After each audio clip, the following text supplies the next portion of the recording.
Hey everyone, Fareed here. Welcome back to the Rational Fareed. So, whenever we talk about some of the less plausible stories in the Bible, or point out some of those head-scratching contradictions in the Gospels, and trust me, there are a lot of them. We've covered a bunch right here on the channel. You'll almost always get one response from believers.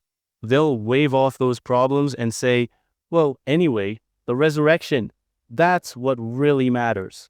Yeah, Jesus supposedly coming back to life after being crucified. And here's where it gets really interesting. They don't just say it happened, they make this incredible, almost unbelievable assertion that this miraculous return from the dead is actually the best attested event in all of ancient history.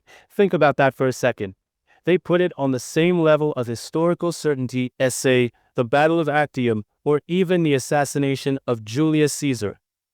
Now, I get why they do it. For them, it's everything. If Jesus literally came back to life, well, that changes the game, right? It's their ultimate proof, their mic drop moment that they think solves all the other biblical puzzles. It's a bold claim, no doubt about it. It's audacious, and honestly, it is complete, utter nonsense. But instead of just saying that, how about we actually untangle how they put this whole story together? How they try to build a case for this supposed second life. Because once you look at their arguments, really look at them, the picture gets a lot clearer, and not in the way they want. So, if the claim that it's the best attested event is nonsense, which trust me, it is, how exactly do they even try to build this case for a dead guy suddenly being alive again? What's their actual foundation?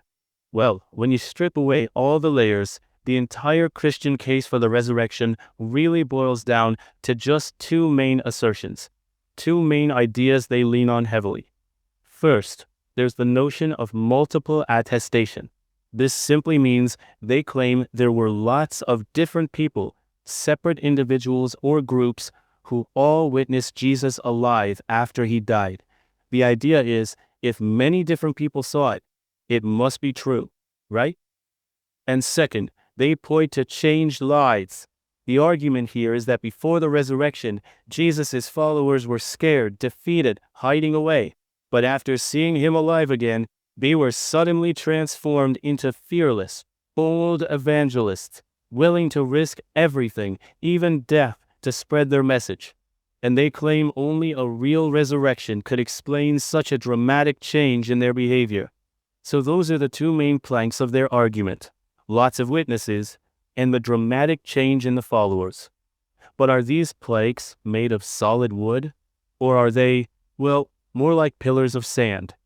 Let's take a closer look at that multiple attestation first. Alright? Let's take that first assertion they rely on. Multiple attestation. Sounds impressive, right? Like, wow, so many different people saw it. It must be true. But hold on a minute. Let's apply a little bit of, rational thought to this claim. Who were all these supposed witnesses? Were they impartial observers? Were they people with nothing to gain or lose by testifying? No. In fact, with maybe one single, highly questionable exception we'll talk about in a second, every single one of these witnesses was firmly entrenched in Jesus' inner circle. They were his followers, his buddies, members of his most ardent supporters club. Now, think about this for a second. If you're an all-powerful, all-knowing deity, and you're going to perform the single most important miracle in history to prove your son is divine and kickstart a new religion, who do you appear to after you raise him from the dead? Do you show him to the Roman emperor, the guy who actually held worldly power? Do you appear before a respected, neutral historian who could document it for posterity? How about the Jewish High Council, the very religious authorities who condemned him? Any of those sound like good choices for maximum impact and credibility, right? But according to the story, nope. This supposedly all-powerful God chose only to appear to his own secretive, already convinced close associates. People whose accounts are found only within the pages of the very books trying to convince you this whole thing happened. Seems convenient, doesn't it? And here's where it gets even worse for the multiple attestation argument. Even among these supposed eyewitnesses, these shadowy close associates, their stories don't even agree with each other. Seriously, try reading the resurrection accounts in Matthew, Mark, Luke, and John side by side. It's a mess. Who was the first person to see the risen Jesus? Was it Peter? Was it Mary Magdalene? Was it the two disciples walking on the road to Emmaus? Did Jesus appear first in Jerusalem or all the way up in Galilee? How many angels were hanging out at the tomb? Was it one or two? The contradictions are numerous, significant, and they go right to the heart of the story's core details. This isn't multiple corroborating witnesses, it's multiple conflicting narrative from a tiny conflict, biased group. Now, I mentioned one possible exception earlier. The Apostle Paul, often wheeled out as the hostile witness who converted dramatically. The guy who claims he was persecuting Christians until he had a vision of Jesus. But honestly, every single claim made about Paul's dramatic pre-conversion life, including his supposed role as a prosecutor on behalf of Judaism, is, at best, dubious. And frankly, for the most part, pretty laughable. We have zero independent verification of his prior life, or his supposed dramatic conversion experience. His entire credibility relies on him saying it happened years after the fact.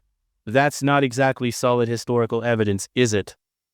So, the multiple witnesses were biased insiders with conflicting stories, and the one supposed hostile witness is completely unverified.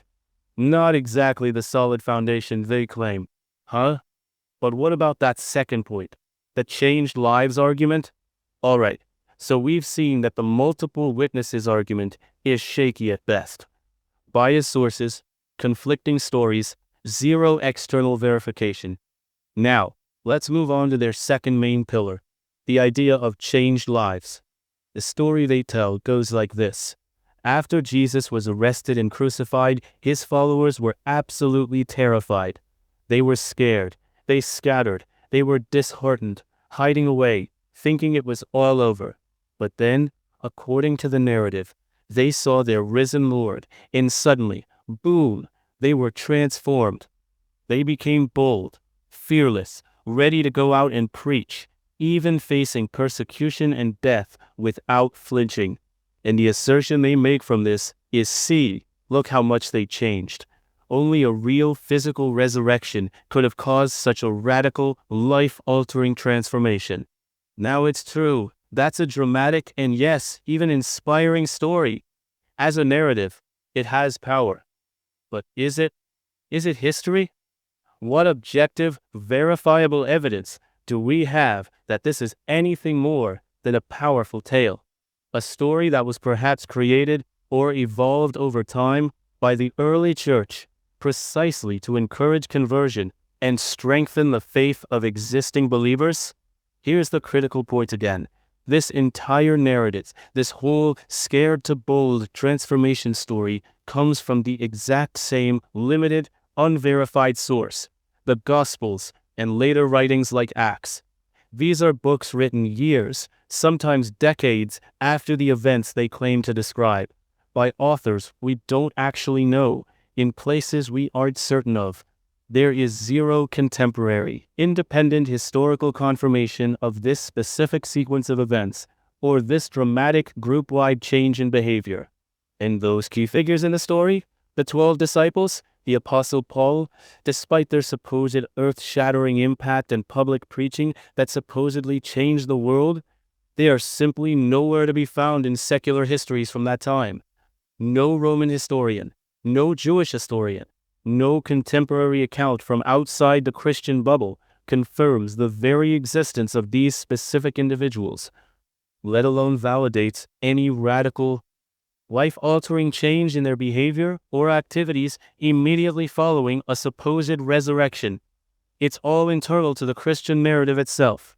But, and this is crucial, we absolutely do not need to invoke a literal miracle, a suspension of the fundamental, reliable laws of the universe, where dead things stay dead, to explain the emergence of Christianity, or the fervent behavior of its early followers. We have a perfectly rational, naturalistic explanation.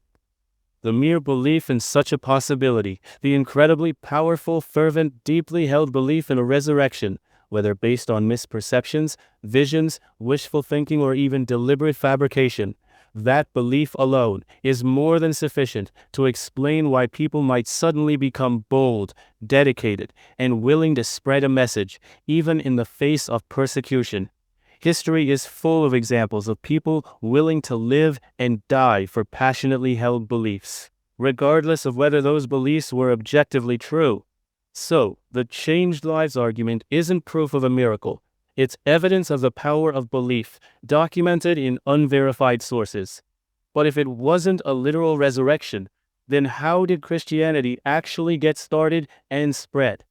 So, if the traditional arguments for the resurrection fall apart under scrutiny, and we don't need a literal miracle to explain the passion of early believers, then how did Christianity actually start and spread? Did it just pop into existence fully formed because, a dead guy walked out of a tomb? No, not at all. When we look at it through the lens of history and sociology, free from supernatural assumptions, we see a much more rational picture. Christianity didn't begin as a single, sudden event witnessed by hundreds. It emerged much more gradually, over time, in various cities across the eastern Mediterranean. This was a region already bubbling, with all sorts of religious and philosophical ideas. People were familiar with savior cults, stories of divine figures who died and were reborn or ascended. There was emperor worship, a cult focused on a powerful leader who was seen as divine or semi-divine. You had mystery religions like Mithraism, which involved initiation rites and shared meals focused on a central, powerful figure. Christianity didn't appear in a vacuum. It drew from and competed with these existing local enthusiasms. As early Christian communities began to organize themselves in different cities, working to attract followers and strengthen their identity, they started to develop and refine their own narrative. They took beliefs, experiences, which could range from genuine conviction to visions, dreams, or even group hysteria, and existing cultural ideas. And over time, they finessed this into an idealized origin story. This story centered around encounters with their divine leader, solidifying their success into a narrative that felt powerful and unique. The resurrection became the ultimate proof, the defining miracle that set their Savior apart. But crucially, this origin story, centered on physical appearances of a risen Jesus, was something only claimed for the earliest followers. All subsequent generations of Christians, everyone from the 2nd century until today, they've had to make do with a surrogate Jesus, whether it's in the shape of a wafer during communion or through the powerful but ultimately subjective delusions and feelings within their own minds. They don't get the supposed physical proof the first generation did. So no sudden, undeniable miracle witnessed by objective outsiders. Instead, a gradual development within a specific historical context, drawing on existing ideas, organized by proselytizing communities, and solidifying its story over time. That's a far more historically plausible explanation, isn't it? So we've looked at the multiple attestation, biased witnesses with conflicting stories from an unverified source. We've looked at changed lives, the power of belief, again, described only in those same unverified sources, with zero external historical evidence for the key individuals.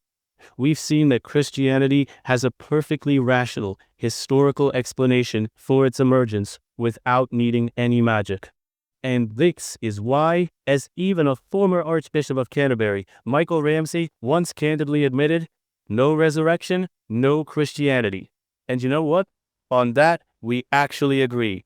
Without the resurrection, the whole belief system crumbles. But here is the unshakable reality. The reality we see operating in this universe every single day. 2,000 years ago, just like today, the dead stayed dead, period. The idea that it was ever, for one single moment, different, that one specific person somehow defied the fundamental, consistent laws of biology, physics, and entropy.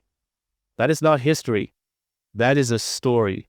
And it's a story, the claim of a physical resurrection that was concocted, developed, and powerfully leveraged by the early church. Not because it was a historical fact, but because it was the ultimate tool specifically designed to win converts, to inspire unwavering faith, and to retain membership within their growing communities. It is frankly a deceitful claim serving a clear organizational purpose. However, the claim doesn't align with historical evidence. When we examine the sources cited, the conclusions appear to be highly questionable and not supported by mainstream scholarship.